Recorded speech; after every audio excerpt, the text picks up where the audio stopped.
नमस्कार साथियों। आज हम बात करेंगे सोने और चांदी की कीमतों को लेकर। भारत और वैश्विक बाजारों में सोने और चांदी की कीमतों में तेजी से गिरावट दर्ज की गई है और हाल ही में रिकॉर्ड ऊंचाई छूने के बाद अब दोनों की कीमतें धातुओं तेजी से नीचे आई हैं। फरवरी 2026 तक सोना अपने पीक से करीब 4 से 9 हजार प्रति 10 ग्राम सस्ता हो चुका है, जबकि चांदी 15 से लेकर 24 हजार प्रति किलोग्राम तक भारी गिरावट दर्ज की गई है।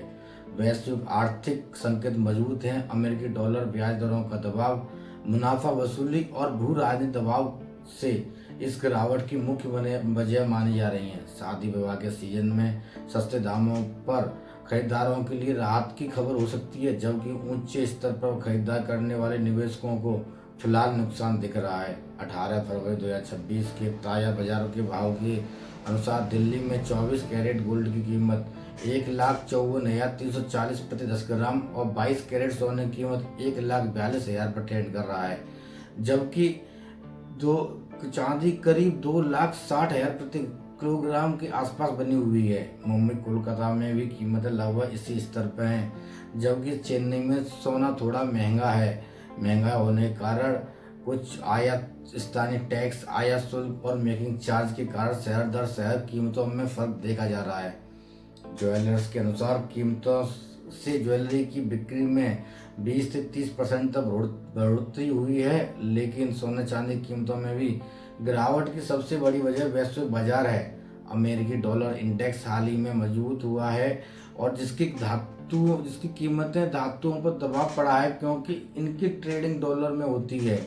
इसके साथ ही अमेरिकी फेडरल रिजर्व बैंक द्वारा संभावित ब्याज दरों पर बढ़ोतरी की आशंका ने निवेशकों को गोल्ड से हटाकर बॉन्ड और शेयर बाजारों में मोड़ दिया है। कम ट्रेडिंग और वॉल्यूम, लिक्विडिटी की कमी और वैश्विक बाजारों में छुट्टियों के कारण भी कीमतें स्थिरता बढ़ी हैं। अब बात करते हैं जियोग्राफिकल की। भू राजनीतिक मोर्चे पर रूस और यूक्रेन और मिडिल ईस्ट में तनाव कम होने से सोने चांदी को सेफ हेवन डिमांड घट गई है। पिछले दो वर्षों में सोना करीब 75% और चांदी करीब 150% तक बढ़ चुके थे, जिसके बाद निवेशकों ने मुनाफा वसूली शुरू की और यही गिरावट का बड़ा कारण बना है।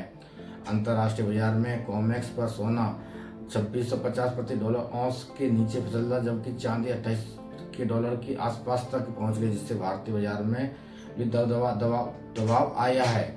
भारतीय कमोडिटी एक्सचेंज MCX ने भी वैश्विक ट्रेंड को फॉलो किया है। हाल ही के दिनों में चांदी में एक दिन में 13% तक गिरावट दर्ज की गई थी, जबकि सोने में 3 से 5% तक गिरावट दर्ज की गई। जनवरी 2026 में चांदी करीब 4,20,000 प्रति किलोग्राम तक पहुंच गई थी और जो अब 40% से ज़्यादा गिर चुकी है। वहीं सोना अपने पीक पर 1,65,000 प्रति 10 ग्राम से घटकर 1,54,000 के आसपास है।